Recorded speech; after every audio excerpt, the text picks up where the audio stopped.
जी दिनेश जी, सबसे पहले आपके थंबनेल पर ही आते हैं। जंग अब दरवाजे पे खड़ी है। तो कल के डेवलपमेंट से ये लगता कि हाँ, जंग दरवाजे पर खड़ी है और भारत सरकार लड़ने का मन बना रही है। क्योंकि जैसे कल प्रधानमंत्री जी ने कहा, जो रिपोर्टेड है कि सेना को पूरी छूट दे दी गई है कि लक्ष्य वो तय करे, साधन वो तय करे, कैसे लड़ेंगे, वो सारी पूरी छूट। तो यहाँ पे देखिए, एक पॉइंट है सर, एक टेक्निकल पॉइंट है सर। मैंने प्रोग्राम के शुरू में कहा था, जब आप शायद नहीं आए थे। जंग शुरू करने की परमिशन देना एक बात है, जंग शुरू करने का आदेश देना दूसरी बात है। जंग शुरू करने का आदेश प्रधानमंत्री नहीं दे सकते हैं, उसके लिए राष्ट्रपति की जरूरत होगी। वो हेड ऑफ स्टेट हैं। She has to come out, pronounce that war is on and go and attack. उनको कहना पड़ेगा, ये राष्ट्रपति का प्रेरोगेटिव है और उनको राष्ट्र को संबोधित भी करना पड़ेगा। मैं आपको बताऊं, the final order to go and attack has to be given by president of India sir, because तीनों सेनाओं की प्रमुख वो हैं, राष्ट्र अध्यक्ष वो हैं। ये मैं जोड़ देना चाहता हूं सर, इस मुद्दे पे कोई बात नहीं कर रहा है एक्चुअली। जी, आपने कहा कि राष्ट्रपति को आदेश देना होता है। मैं इससे पहले की बात पर आ रहा हूँ।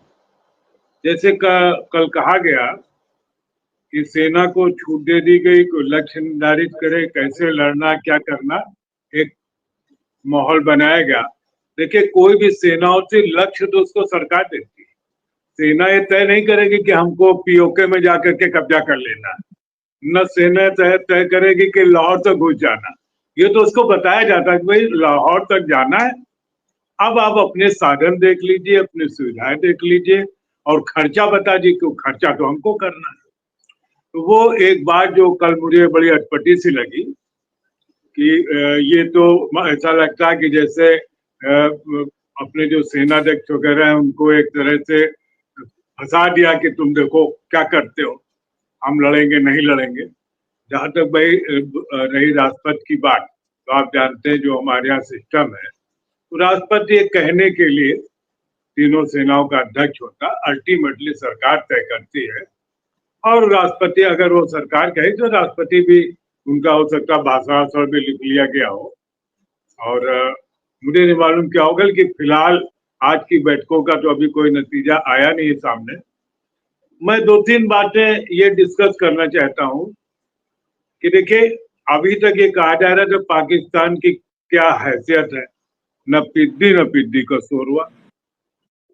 अभी 3 ही दिन एक खबर छपी कि वहां बिजली 39 रुपए पर यूनिट मिल रही है, दूध शायद 200-300 रुपए किलोमीटर, तेल का शायद 1100 का 1 लीटर, या मैं थोड़ा, लेकिन वो 3-4 आंकड़े दिए गए थे।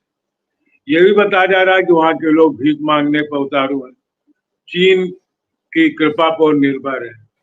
तो इतने कमजोर आदमी से लड़ने में 10 दिन लग गए हमको। तो आपको ये ध्यान रखना पड़ेगा कि अगर इस आशंका को इनकार नहीं कर सकते कि पड़ोस में बैठा चीन, जिसकी विस्तारवादी नीति है और जो डोकलाम के मामले में बता चुका है कि वो क्या कर सकता है, और उसने हमारे तमाम बॉर्डर एरिया में कहीं गांव बना लिए हैं, ब्रह्मपुत्र पर बांध बना लिया है, तो हमसे कोई इंडिया से पूछ के कुछ नहीं किया। वो एक गंभीर खतरा है।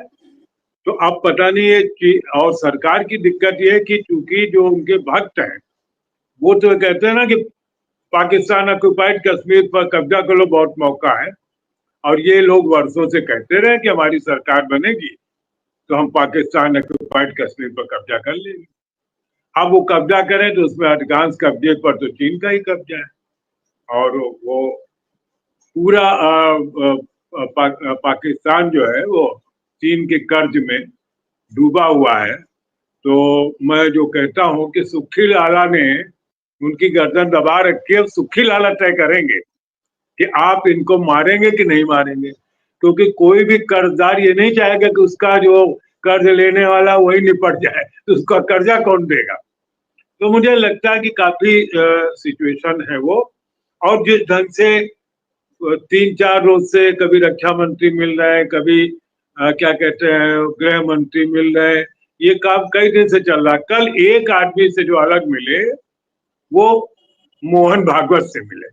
बाकी सबसे मिल रहे हैं कई दिन से। अब मोहन भागवत से क्या मिले, उनसे क्या कहा कि नागपुर से अपने सब लोगों को तैयार रहना, हो सकता है जरूरत पड़ जाए।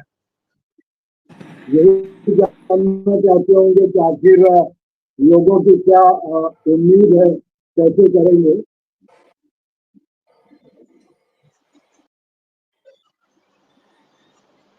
तो यही जानना चाहते होंगे कि भाई अगर हम ये शुरू कर दें तो आप लोगों का क्या ख्याल है, जनता क्या सोचते है। तो जनता तो देखिए उनकी अंधभक्त है, वो तो कह रहे भाई पाकिस्तान को हड़प लीजिए, ये एक बहुत अच्छा मौका मिल गया है आपको। अब मुझे वो मिलेगा कि नहीं